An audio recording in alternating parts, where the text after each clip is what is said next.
So our opponents kept their hand here. Ours is a little bit sketchy. We really would like another land here. It's borderline. I think I want to just take a mulligan. Only 2 lands.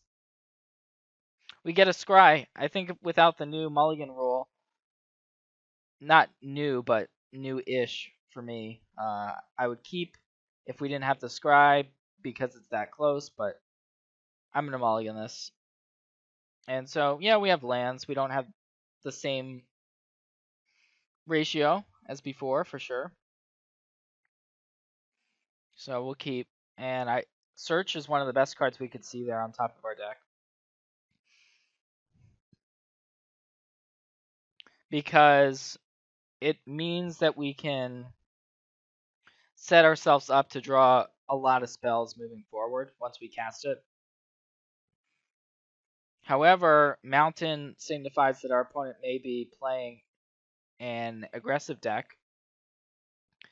And if that is indeed the case, we may be under fire pretty quickly. Although it looks like Ramunap red on the surface, but our opponent hasn't done anything, which is a little bit odd because normally that deck makes plays in the first couple turns.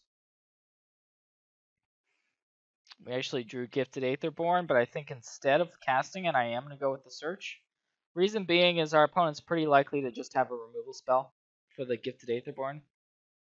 Okay, Lightning Strike, so point taken. Yeah, our opponent did have the removal spell. They would have just pointed that Lightning Strike at Gifted Aetherborn if we had played it.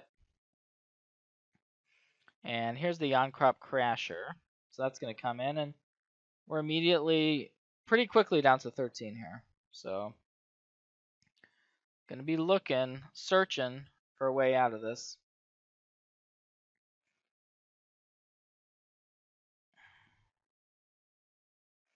Well, I'm going to go ahead and play out the Gifted Aetherborn. Though I will say the Game 1 matchup against Ramunap Red for Blue-Black is much worse than post-board.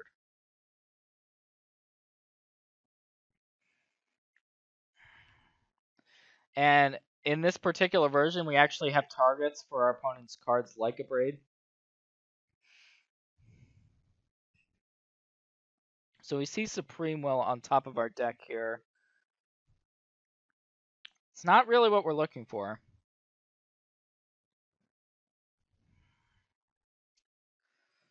If we put it on top, we can counter a play potentially. Yeah, I guess we keep it. Not confident about it. But there's not that many cards we can actually draw to deal with the on-crop crasher once it's in play. Here's a shock. Just going to let that resolve. Alright, well, happy I kept the Supreme Will. So now we can at least counter this on-crop crasher. Hope to draw Vraska's Contempt here. If we do, if we're able to find the Vraska's Contempt, I think we're actually in a decent spot. Or an Essence Extraction. Definitely don't want that Swamp. There's a Kite Sail Freebooter. Well, we're going to cast it here, but we're not happy about it. And we see Bomat and Hazoret. It's a pretty good hand for our opponent. We're kind of forced to helplessly pass the turn here. If our opponent just goes land Hazoret, we lose. There's the land. There's the Hazoret. Our opponent can simply exert the Crasher. Our opponent's not exerting. That means we can chump block the Hazoret. But we still go to 2. And our opponent has a Lightning Strike. Even this Vraska's Contempt won't get us out of this spot. I mean, we can Contempt the Crasher. Go up to 4. No, we're just dead here.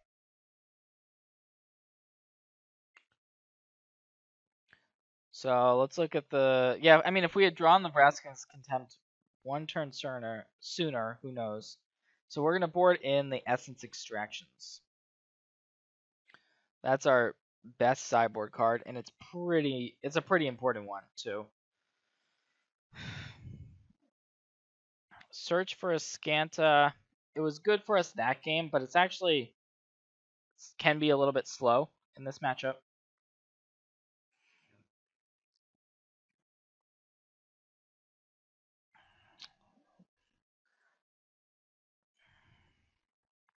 Essence Scatter is a card that's better on the play. I'm fine with cutting down on Supreme Wills. I'm just going to cut them.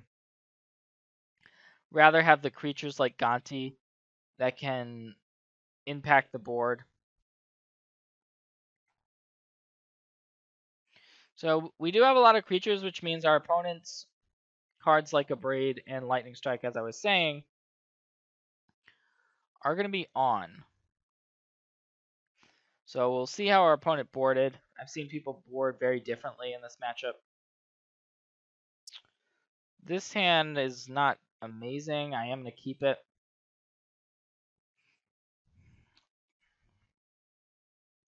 Two cycle lands means we can cash these lands in, but we may not have the time.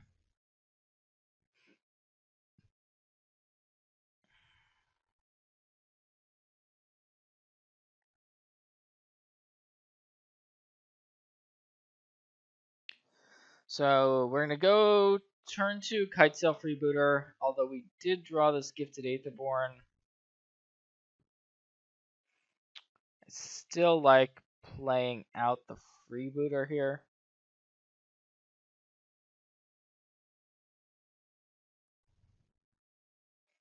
And we actually see our opponent has a hand of no spells, which is pretty darn unfortunate. Usually the Ramunap red player will keep in some amount of Abrades or at least Lightning Strikes, but we didn't see them. So now here's a Harsh Mentor coming down.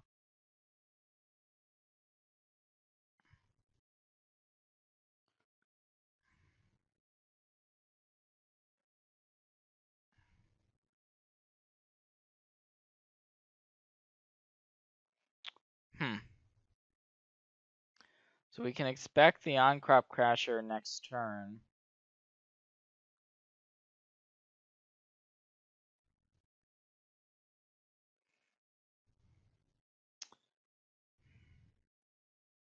I'm just going to main phase cycle this Fetid Pools.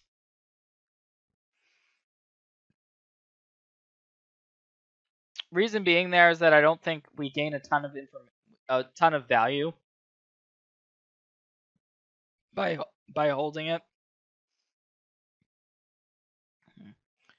And yeah, I think our opponent's making this play regardless. And if we draw like a Swamp or an Evolving Wilds, we would rather play that and hold on to the pools that we played as our land for the turn. So we know about the on-crop Crasher in our opponent's hand.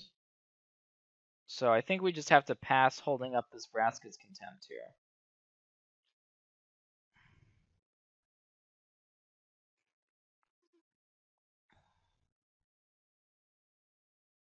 So yep, there's the Crasher. I'm going to go ahead and get rid of that right away before it's able to exert. And so now we have the Freebooter back to block, which is relevant. Our opponent has 2/1 toughness creatures. So I think we want to just go ahead and block this Earthshaker Kenra. We know our opponent has a Glorybringer in hand, which is something where if our opponent has the land and the Glorybringer and chooses to play them, we're in a bad spot. But I just don't think it's worth playing around. I think if all right, so our opponent has Glorybringer, but is choosing not to play it. Interesting. Not sure why that is. Well, now we can just play land go. maybe our opponent, if our opponent chooses to run out Glorybringer this turn, it would be, so it's instead going to be Earthshaker Kenra, but you know what? That's okay as well, because we're going to get to kind of blow our opponent out here a little bit with this Torrential Gearhulk. That being said, we know our opponent, I believe, has Hazoret and Glorybringer. I'm just making sure that we saw both those cards. We did see both of those cards. So we know about both those cards in our opponent's hand. So we know we're going to take out the Kenra token. I think we have to get rid of the Bomat Courier as well. Just because of 3 cards. That's a lot of cards our opponent could potentially draw off that Bomat Courier. Now, unfortunately, we're just not really getting there in terms of our draw steps. So I'm just going to play out this Gifted Aetherborn and pass the turn. Really not happy about it. If we draw just some kind of business spell there, I think we're in a good spot. But there's Chandra. Now our opponent can plus play Hazoret. And it's looking pretty grim.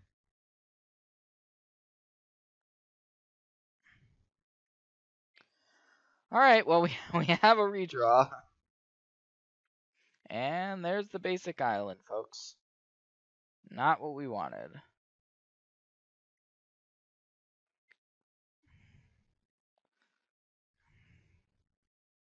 And finally, our opponent's going to get that Glorybringer into play. Ramunap Red is traditionally one of the worst matchups for this deck, and it's showing.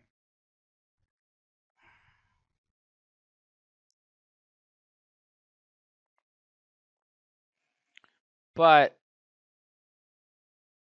yeah, I didn't draw any Essence Extractions until just now, and it's definitely seems like too little too late.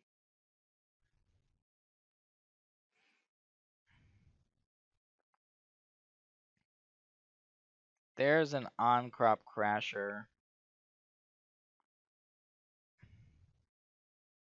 We can take that out with the Essence Extraction, but we've got too many different threats to deal with on this board. Drew the Scarab God.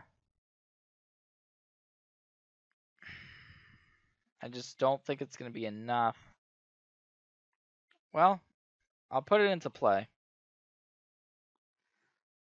No harm in casting it, right?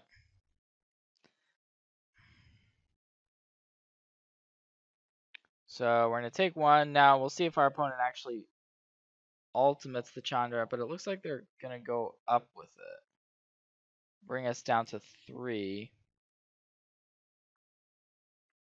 So that Glorybringer can come in, though we do have that Kitesail Freebooter in the graveyard.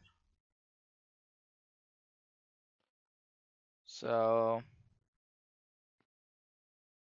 yep, this is a force play. Bring back the Freebooter. And we're going to go to 1 off the Harsh Mentor trigger.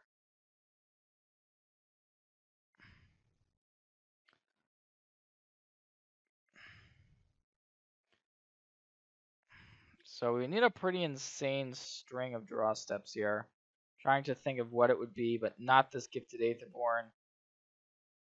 It's just not enough. If we draw something like Vraska's Contempt there,